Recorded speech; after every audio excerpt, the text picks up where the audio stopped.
Hello everyone, I'm Professor Geek. Welcome back to my channel.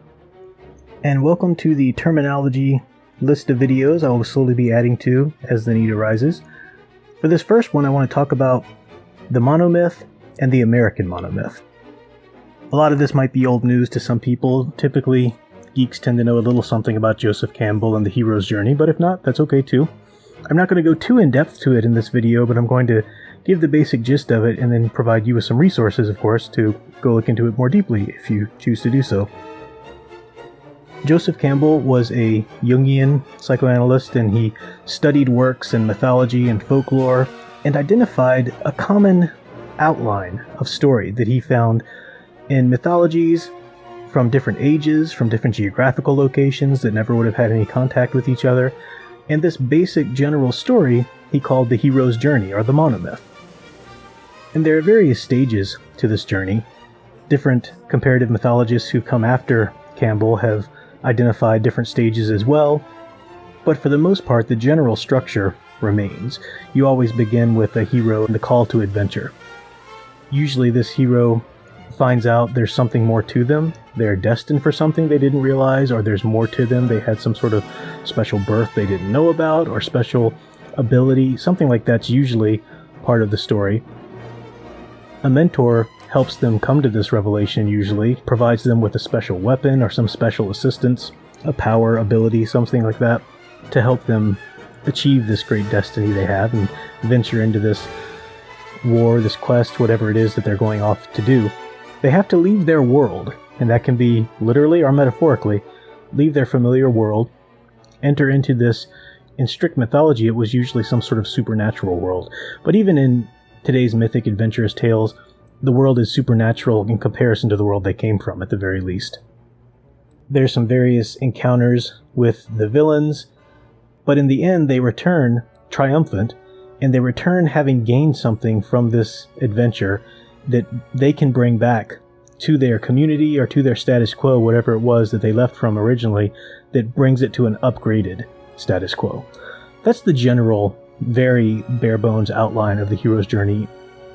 I'm linking in the top right hand corner a TED Talk video that I actually show my students when we're not going fully into the hero's journey for a deep unit or something, and we just want to get a brief refresher or brief idea of what it is before we move into a story or an analysis or something. This is a video that I'll show them, and it does a great job of giving the gist of this idea, but also pointing out why it's important and why Campbell talked about it. His book, if you want to really go into some deep research on the subject, you want to read A Hero with 1,000 Faces, which was the book that he initially put all of this thought and research into. Other comparative mythologists and people have written probably some more easily accessible works on the subject that present it, but you can find those as you will. But the idea is that humans tell these kinds of stories to each other, not because it's simple, not because they're pandering, but because these are the stories that we as humans need to hear, because it's our human experience.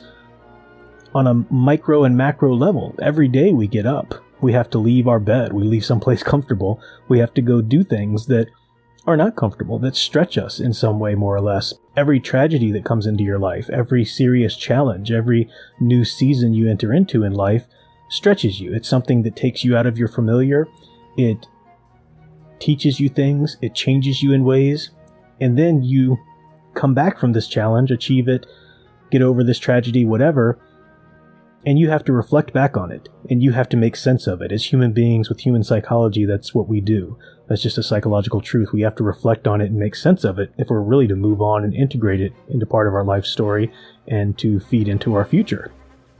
So the hero's journey helps us do this, and great stories are told with some kind of seminal connection to this hero's journey template, and those are the ones that resonate the most.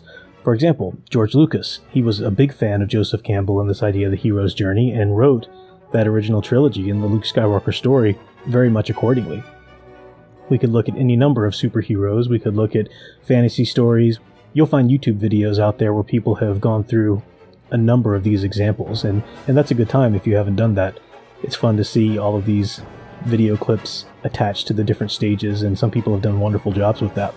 So that's the hero's journey, or the monomyth. Now, what is the American monomyth? In 1977, Robert Jewett and John Shelton Lawrence wrote a book called The American Monomyth. And in this book, they identified a distinctly American version of this hero's journey, or monomyth. So if the classic monomyth is a hero leaving their status quo into some sort of unfamiliar or supernatural world, they win this decisive battle over some sort of evil, they come back with some great gift or boon, so to speak, to their community or original status quo to upgrade it. That's the general myth. Lawrence and Jewett, and I'm quoting from their work, they say the American monomyth is a community in a harmonious paradise is threatened by evil. Normal institutions fail to contend with this threat. A selfless superhero emerges to renounce temptations and carry out the redemptive task.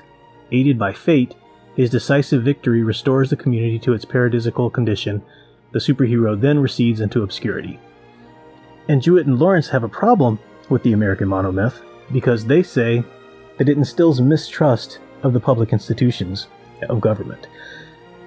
They say that if we are living in a country that touts itself as the greatest democracy and a wonderful form of government, then why do we glory in stories that usually shows impotent government institutions having to be rescued by some extra-legal superhero?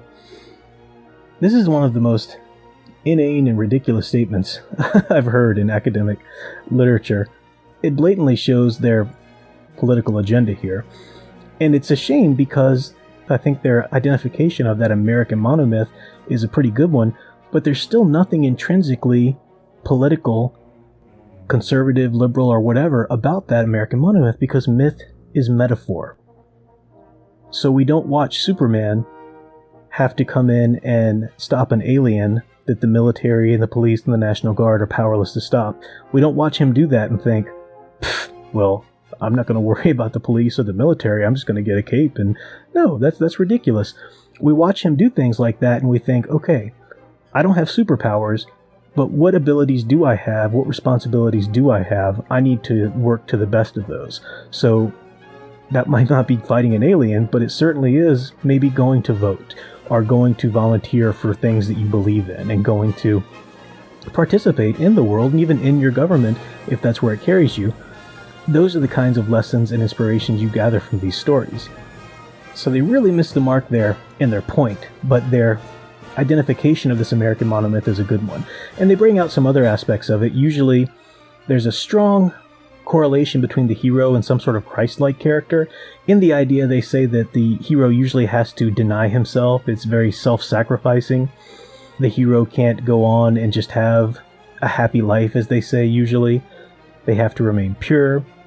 A lot of these things are dated. Like I said, they originally came up with this idea in 1977, so certain aspects of that aren't really around anymore. I mean, we are used to having our superheroes have families now. We're used to having our superheroes who are anything but pure and so forth. But that's something where the culture has evolved a little since they began with this idea. But the element of self-sacrifice is still very much there. And you can see a little bit of that in there and shaped from the puritanical work ethic that was in the basis of the American government. That certainly, I would say, is the avenue a lot of it comes into the American monomyth from, because a lot of our founding fathers, whether you're talking about the colonists in the East or the Spanish settlers in the West, were certainly working from Christian culture. If you look at that distinctly, you can find some great correlations between what we think of as the quote-unquote American way and some variations to the monomyth that usually shine through in specifically American stories or mythic stories about American heroes. So it's a good distinction to make. If you want to look into more of that, like I said, their 1977 book was The American Monomyth, but they did release one in 2002 called The Myth of the American Superhero, which kind of updated it a little bit. Then they wrote one a few years later called Captain America and the Crusade Against Evil, The Dilemma of a Zealous Nationalism. And again, you're seeing their politics just shine through and trying to lay a lot of this at mythology's feet, and that's why we have these evil conservatives out here and such. It's so silly, but you also, at the same time, we see that idea. Well, I don't necessarily think it came from these authors specifically, but this idea is infecting a lot of our modern-day mythic stories. I mean, that's what people say when they're defending films like The Last Jedi and such, is they say it's finally getting us away from this silly hero's journey stuff, and we've got diversity now, and we've got this, and that.